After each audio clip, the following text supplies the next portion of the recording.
Hi, everyone. I'm Elaine Quijano. House and Senate Republicans have both passed their own tax reform bills, and now they are hoping they can work out the differences between them in about a week so President Trump can sign it into law by Christmas. Here's Nancy Cordes. Talking about massive tax cuts. President Trump is closing in on his first major legislative victory. The yeas are 51. Now that the Senate and House have both passed GOP tax plans. On this vote, the yeas are 227, the nays are 205. Both bills reduce individual rates across the board, while roughly doubling the child tax credit and the standard deduction. In exchange, both plans eliminate deductions for interest on student loans, for state and local income taxes, and both plans cap the property tax deduction at $10,000. We can reach an agreement quickly. GOP leaders predict it will take them about a week to iron out key differences between the two bills. The House bill, for instance, eliminates the alternative minimum tax. The Senate bill does not. The House bill makes the new lower tax rates permanent, while the Senate bill allows them to sunset in 2025. And House Republicans like that the Senate bill repeals the individual health insurance mandate, which would allow the GOP to finally chip away at Obamacare. But Democrats say Republicans are rushing and making mistakes. I want you to take a look at this, folks. This is your government at work. The bill that passed the Senate early Saturday had illegible changes scribbled in the margins. Conversion for a corporation, something, C corporation, paren, dangerous? That can't be right. And while studies show the wealthy would be the biggest winners, Republicans insist all taxpayers would come out ahead. This is what this bill is about. Take-home pay. More money for the American people.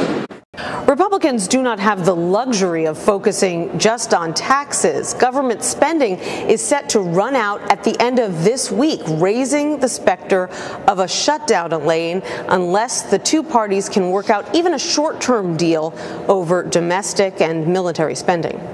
Well, Nancy, before we get to the looming funding deadline, why do Republicans think they can work out their differences so quickly? Well, first of all, they're still on something of a high after passing the bill in the Senate over the weekend, so they're feeling good. That's number one. Number two, Republican leaders were already talking even before the Senate bill passed, so the House was tracking very closely what the Senate was doing, and these talks are already pretty far along, even though the House will now officially name conferees. The Senate will do the same. These are essentially Republican negotiators in the House and the Senate who will work out the differences between these two bills. And the third reason that they're confident, Elaine, is that they really want to get this done before Christmas, and they are willing to move heaven and earth to do that. Well, is there any part of the bill you think we should be paying extra attention to when it comes to reconciling these bills?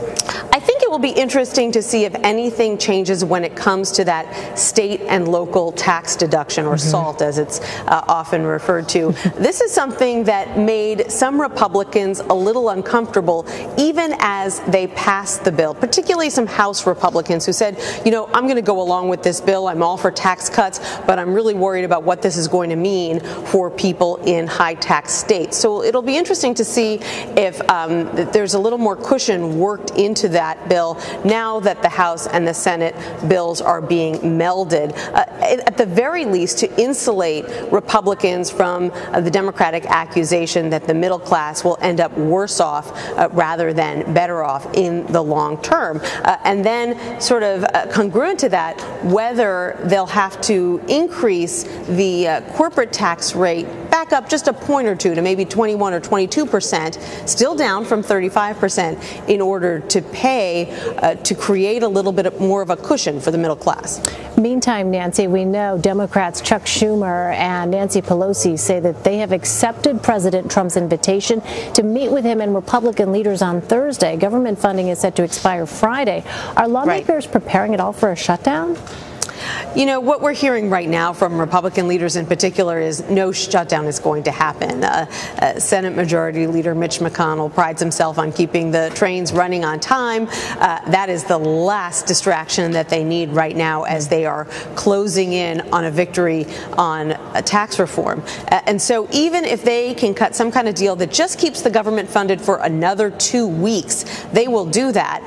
And then they'll have to work out a more detailed agreement with Democrats over domestic spending cuts and military spending cuts. That's a big fight perennially. But, you know, Democrats are sort of playing coy here.